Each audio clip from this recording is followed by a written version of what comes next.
YTN 라디오 유동의 뉴스 정면 승부 3부 시작합니다. 매주 목요일 이 시간은 여론조사 보는 시간이죠. 아니군요. 예, 여론조사 알려한 내용은 이따가 3부 마무리쯤에 하는 걸로 하고요. 3부에서는 내년도 경제정책 방향 발표에 대해서 이근 서울대학교 경제학부 교수, 국민경제자문회의 자문단이시죠? 예, 여기에 대해서 한번 짚어보도록 하겠습니다. 이근 교수님 나와 계십니까? 네, 여기 있습니다. 네, 감사합니다. 예, 안녕하십니까. 자, 우선 오늘 이 내년도 경제정책에 대해서 어떤 회의가 있었죠? 네, 오늘 내년도 경제정책 및 국민경제자문회의 확대를 통해서 여러 가지 다양한 전문가들과 정부 측 인사들 모여서 굉장히 큰 규모의 토론회를 한 바 있습니다. 네. 예, 지금 이 올 한 해가 계속해서 코로나19 때문에 뭐 한국 경제는 물론이고 세계 경제가 침체에 빠졌지 않습니까? 네네. 네, 다른 나라보다는 그래도 우리가 K 방역으로 인해서 경제도 뭐 선방했다고 평가는 됩니다만은 예, 어려운 분들이 너무 많으시기 때문에 내년 경제가 어떻게 될 것인가 이거는 모든 분들의 관심사인 것 같습니다. 네네. 뭐 토론의 결론 어떻게 뭐 괜찮다 보셨습니까? 어땠습니까? 방금 말씀하셨듯이 저희가 2020년 올해 대해서는 이제 상대적으로 OECD 다른 나라에 비해서는 이제 성장률 자체는 이제 괜찮은 편인데, 그것은 이제 저희 K 방역 효과도 있고 또 저희 경제가 이제 제조업 중심이라서 서비스와 같이 대면 산업 중심인 나라 유럽들에 비해서 이제 덜 타격을 받은 요인도 있고, 또 주변의 큰 경제 파트너인 중국이 가장 크게 V자로 이제 회복하는 것을 좀 여러 요인들에 의해서 저희가 상대적으로 선방한 편이라고 할 수 있겠습니다. 예.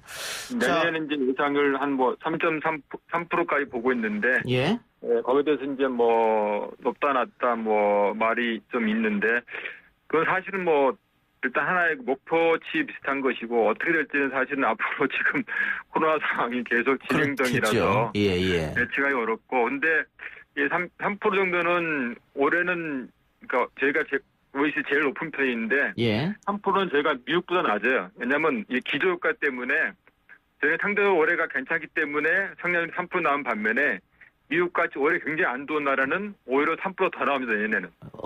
작년에 워낙 올해 작년이 좋지 않았기 때문에.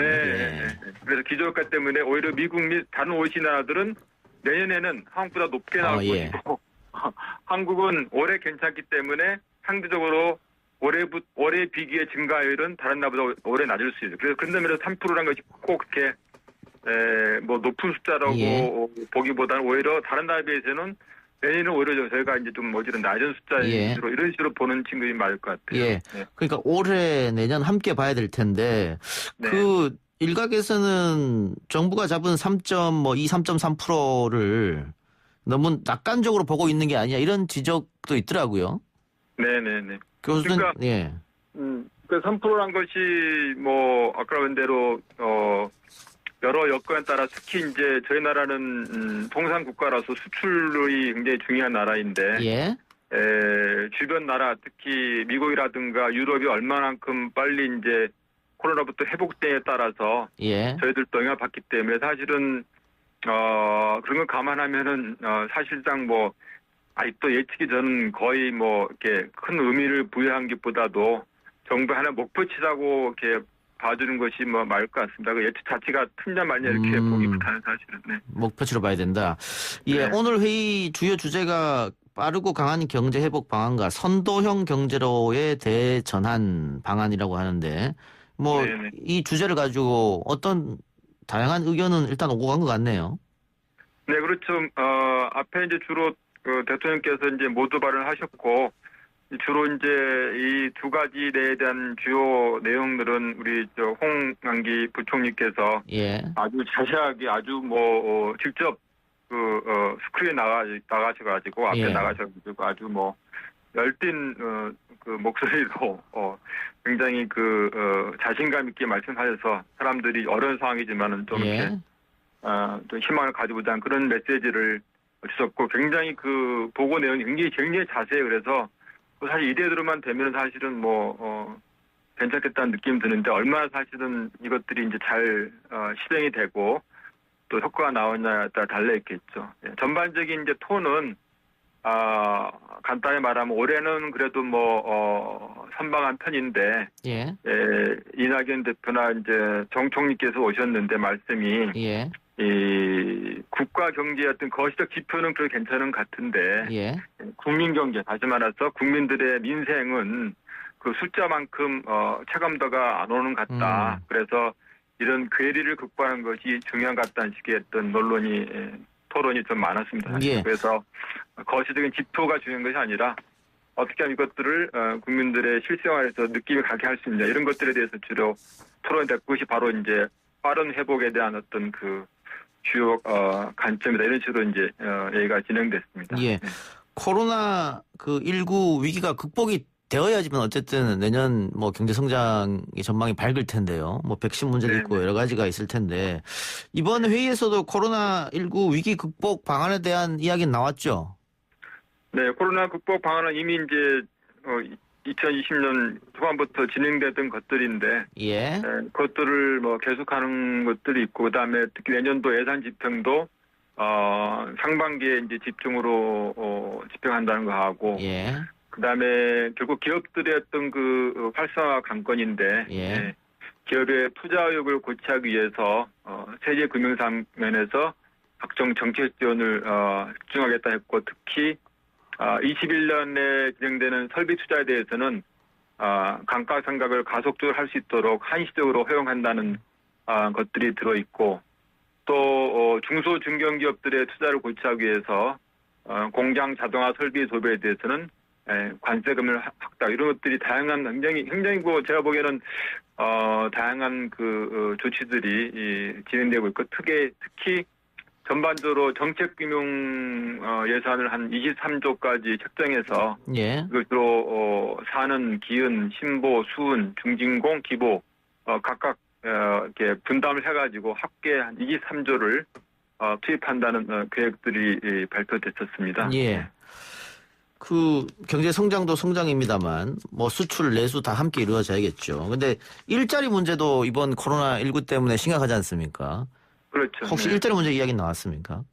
일자리 그래서 오늘 발표에서도 일자리는 항상 경기에 뒤쫓아가는 지표이기 때문에 경기가 회복 성장률이 나오더라도 일자리 회복은 오래 걸린다. 그래서 일자리에 대한 어떤 중시를 굉장히 많이 나왔고 구체적으로 그동안 해오던 고용 유지 확대 정책을 내년까지도 계속해야 한다는 것이 나왔습니다. 그래서 고용 유지에 대한 새 공조 제도도 계속 더 한시적으로 더 유지하고 특히 이 조선업 등 특별 고용업종에 대해서는 지정 기간을 내년까지 연장해서 하고 조선업 위에도 8개 업종에 대해서도 연장을 검토했다는 식으로 나왔습니다. 그래서 가령 여행업, 숙박업, 운주업, 공연업, 면세점 이런 국제회의 이런 업종에 대해서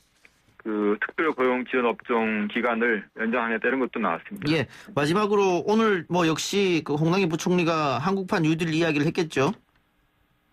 네, 이제 뉴딜이란 말 자체보다 크게 이제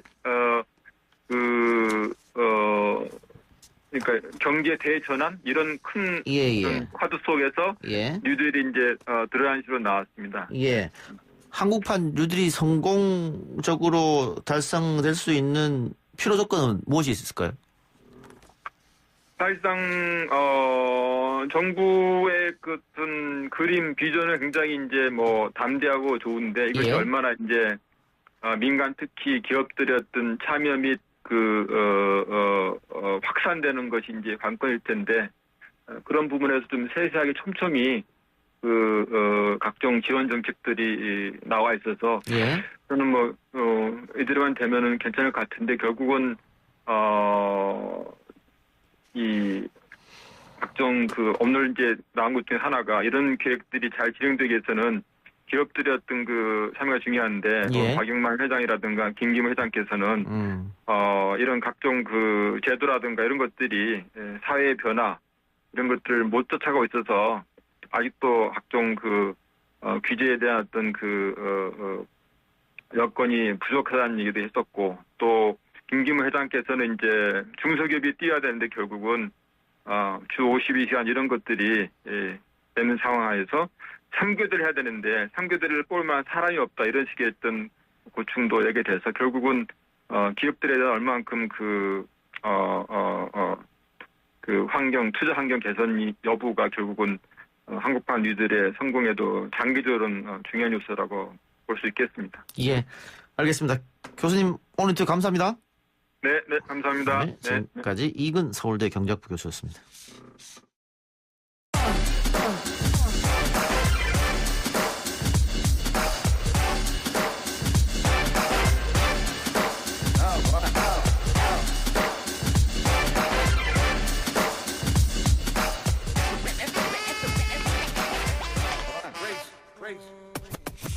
민심은 숫자다 코너입니다. 오늘은 오피니언 라이브 윤희용 여론 분석센터장과 함께 민심을 분석해 보겠습니다. 윤 센터장님 나와 계십니까? 예, 안녕하십니까? 예, 윤석열 검찰총장의 징계 수위가 정직 2개월로 정해지면서 징계 수위에 대해서 여러 가지 이야기를 오가고 있는데요. 관련한 여론조사가 있었죠? 예, 그렇습니다. TBS 의뢰로 리얼미터가 16일 하루 동안 18세 이상 500명 응답을 받아냈는데요. 유무선 이전화 걸기 자동응답 방식이었고 응답률은 6.3%, 표본오차는 신뢰 수준 95%에 플러스 마이너스 4.4%포인트였는데요. 이 조사에서 윤석열 총장의 징계 강도에 대해서 질문을 했습니다. 예. 강하다라고 하는 응답이 49.8%였고요. 예. 약하다라고 하는 응답은 34%, 예. 그다음 적절하다라고 하는 응답은 6.9%였습니다. 예. 자, 전체적으로 봤을 때는 약하다 혹은 적절하다보다 강했다 이게 많은데 네. 이게 세부적으로 살펴보면 지역적으로는 TK, PK에서는 강하다가 많았고 네. 또 호남에서는 약하다가 많았지 않습니까? 예. 역시 정치적 어떤 각 정당의 정치적 기반에서 나오는 의견들이 또 확연히 갈라지네요. 예, 그렇습니다. 지금 원래 이제 이런 조사를 하게 될 경우에는 지금 선택지가 3개로 주어졌잖아요. 강하다, 약하다, 적절하다. 예. 통상은 이제 적절하다라고 하는 응답이 대체로 제일 많은 경우들이 많습니다. 예. 네, 그래서 그걸 빼고 이제 강하다, 약하다를 이제 비교를 많이 하는데 이 조사에서는 적절하다는 응답은 6.9%에 불과했거든요. 예. 그것은 상당히 이제 특이한 조사이고 그것은 강하다라고 하는 평가하는 사람들과 약하다라고 보는 사람들이 양분되어 있다는 것을 의미합니다. 예. 실제로 대한민국 국민들이 계속 올해 지난해부터 있었던 현상은 검찰에 대한 시각이 진보 성향이냐 보수 성향이냐에 따라서 극명하게 갈리는 현상이 많은 조사에서 확인되는데요. 예. 그래서 그것의 이제 연장선에 있는 것이기도 합니다. 그래서 강하다라고 응답한 사람들은 이제 부정적인 평가를 하는 것인데 대체로 이제 보수적 성향을 지닌 분들이 상당히 높았고 약하다라고 하는 응답을 한 분들은 이제 진보적 성향층에서 이제 압도적으로 높게 나와서 상당히 이제 그 이념 성향에 따라서 또는 진영에 따라서 달라지는 모습을 보였고요. 지금 이제 선택지에서 강하다, 약하다라고 표현을 했는데 사실 이제 약간 왜냐하면 강하다라고 하는 응답한 분들은 부정적 평가분들이 많긴 하지만 예. 그냥 객관적으로 중징계니까 정직이라고 하는 것은 강하다라고 표현했을 분들도 있을 거고 또 약하다라고 하신 분들도 자기 나름의 기준에서 그냥 객관적 평가를 할 수도 있었을 텐데 만약에 선택지를 과하다, 과도하다 또는 적절하다, 미흡하다라고 했으면 약간 좀 더 여론을 분명하게 보여주는 측면이 있었을 수도 있었을 것 같습니다. 예, 알겠습니다. 말씀하신 거 좀 제가 세부적인 걸 보태면 국민의힘 지지층에서는 강하다 응답이 84%, 네, 그렇죠. 민주당 지지층에서는 약하다라는 응답이 78% 이렇게 이념적으로 갈렸는데 그래도 강하다라는 의견이 절반 가까이 있었지 않습니까? 네네. 이거는 지금까지 이와 비슷한 여론조사 추미애가 잘했느냐 윤석열이 잘했느냐 추미애보다는 윤석열이 훨씬 많은 지지를 받았거든요. 비슷한 여론조사에서. 아마 그게 지금 반영된 것 같은데, 법무부에서는 언론이 일방적으로 윤석열 편을 들었기 때문에 그런 거 아니냐 이런 항변도 하긴 합니다만은 그런데 지금 추미애 법무부 장관은 사의를 표명했고 윤석열 총장은 대통령을 상대로 법적 투쟁을 하겠다 이렇게 나왔단 말이죠. 그럼 앞으로 여론이 변할 가능성은 혹시 있습니까? 일단은 뭐 추미애 장관이 사의를 표명한 것 자체가 이제 어떤 여론의 큰 변화를 가져올 가능성은 이제 높아 보이진 않아요. 예. 다만 일종의 이제 그 사의를 표명했는데 이것이 수용이 만약에 다음번 개각에서 함께 하든 아니면 단독으로 추미애 장관을 이제 물러나게 할든 이제 만약에 하게 될 경우에는 이 문제가 일단 국민적인 논란이 또는 피로도가 오랫동안 상당히 높았던 사안이 일정 정도 정리되는 메시지로 국민들에게 받아들여질 수 있는 것이거든요. 예. 그렇게 되면 이제 청와대 입장에서는 현재 그 논란되는 국면을 코로나 대응을 어떻게 할 것인지, 부동산 대응을 어떻게 할지 이런 민생 문제로 전환할 수 있는 계기가 될 수 있기 때문에 그런 면에서의 그 이후에는 이제 변화 가능성들은 좀 있을 상황은 된다고 할 수 있겠고 말씀하신 이제 윤석열 총장이 법적 소송을 제기하는 것, 이 부분에 대해서는 어쨌든 지금 정치적인 시각으로 이제 야권 성향층에서는 많이 바라보고 있기 때문에 사실은 이제 그 부분이 논란이 지속됨에 따라서 국민들의 거부적 정서는 높아질 수도 있겠습니다만은 보수층에서 또 이 사안을 정치적으로 바라보면서 윤석열 총장이 부당한 대우를 받았다라고 하는 시각도 쉽게 빠르게 변하지는 않을 것 같은 그런 느낌입니다. 알겠습니다. 방금 전 여론조사 개요 말씀하셨나요? 네, 말씀드렸습니다. 예, 고맙습니다.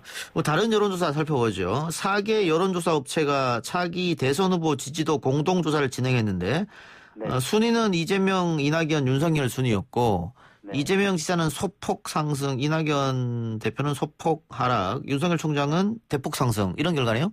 네, 그렇습니다. 많은 조사 결과들 보여서 이제 수치는 따로 말씀 안 드려도 될 텐데요. 윤석열 총장의 대권 주자 지지율이 상당히 이제 지속적으로 상승하는 국면에 있고 그것이 이제 상당히 또 가파르기도 한 상황이라고 할 수 있겠습니다.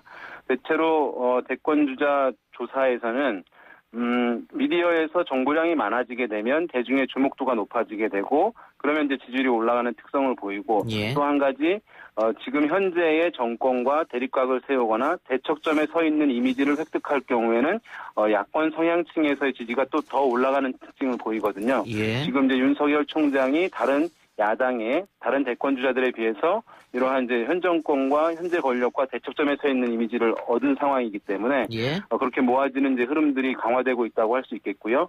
다만 이제 윤석열 총장이 이렇게 지지율이 급상승하게 될 경우에는 보수 야당의 대선 주자들이 지지율을 점유하고 있는 부분들이 좁아지기 때문에 지지율 상승할 수 있는 그 공간, 여지 자체는 더욱 이제 힘들어지게 되는 문제가 있어서 보수층들에게는 어떤 보수의 복원에 대한 기대감들을 주는 측면도 있겠습니다만 또 이제 야당 자체의 경쟁력을 높이고자 하는 분들 또는 이제 야권의 대선 주자들 같은 경우는 상당히 좀 곤혹스러운 측면도 함께 안겨주는 현상이라고 할 수 있겠습니다. 그래서 국민의힘 내에서도 받아들여야 한다, 아니다.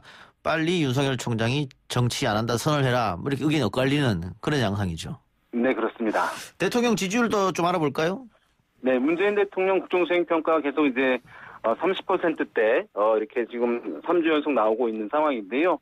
지금 지난주에 비해서 큰 변화가 있는 것은 아닙니다. 그래서 일단은 이것이 이제 약간 수치상은 이제 상승을 하긴 했습니다만은 일단 큰 의미에서는 추가적인 하락이 있지 않았다는 점에 의미를 좀 들 수 있을 것으로 보이고요.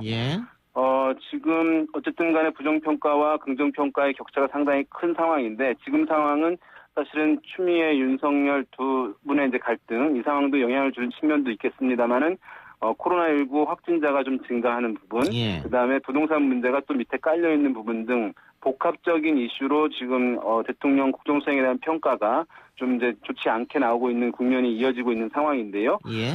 그래서 이제 단기간에 급상승하기는 어렵겠습니다만 아까 말씀드린 그런 이제 매듭 짓거나 정리할 수 있는 사안들이 정리가 되면 또 이후에 또 민생에 대해서 집중하고 또 개혁에 대해서 또 집중한다는 이미지를 얻으면서 추가적인 상승을 할 수 있을지 여부는 좀 지켜봐야 될 것 같습니다. 다음 대통령 선거가 한 1년 3개월 정도 남았는데요. 어떤 언론에서는 벌써 레임덕 이야기를 하던데 네네. 분석가님이 보시기는 어떻습니까? 레임덕 이야기를 벌써 해야 될 때입니까? 이 지지율만 봤을 레임덕 때? 같은 경우에는 사실은 이것이 정치적 지지 조사는 아니거든요. 예. 지지하는 사람들 중에서 현재 일을 잘 못한다라고 하시는 분들도 있기 때문에 예. 그래서 이제 정치적으로 지지하냐라고 하면은 이런 이제 흔히 얘기하는 이 국정수행 긍정평가 비율보다 좀 높은 경우들도 있습니다. 그리고 예. 레임덕이라고 하는 것은 민심의 이반과 함께 여권 내부에서 차기 주자 중심으로 현재 대통령에 대해서 반기를 드는 현상이 더해져야 되거든요. 예. 또 거기다 대한민국 같은 경우는 대통령의 측근 비리가 함께 또 더해지는 특성을 이제 보입니다. 예. 지금 같은 경우에는 민심이 어쨌든 이전에 비해서 좋았을 때보다 상당히 좀 악화된 것은 틀림없습니다만은 현재 구도상 이제 여권 내부에서 대통령과 반발하는 대통령에 반발하는 반기를 드는 그런 기류가 현재는 있지 않고 어떤 청와대의 의도 또 대통령의 의도 이런 부분들이 실제로 이제 법안으로 실행되는 정도 그래서 이제 그것이 과하냐까지의 논란이 있을 정도이기 때문에 전통적 시각에서 봤을 때 지금의 레임덕 얘기하는 것은 약간 정치적 공세적 측면이 크고 실제 현실과는 좀 약간 뭐 이런 얘기라고 할 수 있을 것 같습니다. 알겠습니다. 마지막으로 정당 지지율도 알려주십시오. 네, 정당 지지율 보시게 되면 국민의힘과 더불어민주당이 지난주에 비해서 뭐 수치상은 약간 낮아졌지만 큰 변화가 없이 30% 내외의 지지를 이제 보이고 있는 상황인데요. 어쨌든 두 정당 모두 추가적인 상승 여력이 있는 상황인데요. 그렇지만 이제 추가적인 상승을 하지 못한 그런 측면이 있을 텐데 그것은 뭐 더불어민주당 같은 경우는 최근에 윤미향 의원의 어쨌든 뭐 생일 파티 관련해서 사진 올린 것에 대한 논란들 예. 좀 영향을 주지 않았을까 싶고 그다음에 국민의힘 같은 경우는 김종인 위원장이 어쨌든 이전 두 대통령과 관련해서 이제 대국민 사과를 했는데요. 그것이 당내 이제 이견들도 있음으로 인해서 충분하게 그것이 긍정적인으로 평가받을 수 있는 사안임에도 불구하고 지지율에는 충분하게 아직은 반영되지 않은 그런 측면이 있다고 할 수 있겠습니다. 이 조사는 14일부터 16일까지 리얼미터가 TBS 의뢰로 1,507명을 대상으로 조사를 했고요. 후보 오차는 95% 신뢰주면서 플러스 마이너스 2.5%. 자세한 사항은 중앙선관위 여론조사 심의 홈페이지를 참조하시면 되겠습니다. 예. 김종인 위원장이 사과를 하겠다. 전직 대통령 가오. 자기들 네. 당이 배출한 전직 대통령들. 그 이야기는 결국 중도표를 좀 잡아보겠다. 이런 얘기였겠죠. 아무래도. 지금 현재 국민의힘의 어쨌든 문제는 중도층 확장이 잘 안 이루어지고 있는 부분도 있습니다만은 기존의 보수 성향 또는 중도 보수 성향을 지닌 분들이 국민의힘을 지지한다라고 하는 지지 표출을 자연스럽게 하지 못하고 있는 부분도 있습니다. 예. 그런데 그 이유는 어쨌든 과거 탄핵과 관련해서 이제 과거와 지금 단절 짓지 못하고 있다고 하는 인식이 그분들한테 있기 때문에 그런 것인데요. 지금 뭐 이런 사과를 하고 당이 어쨌든 그런 모습들을 일관되게 보인다고 한다면 국민의힘의 지지율 상승에는 일정 부분 뭐 긍정적으로 작용할 가능성이 있을 수 있겠습니다. 예. 윤희호 센터장님 오늘 말씀 고맙습니다. 네, 감사합니다.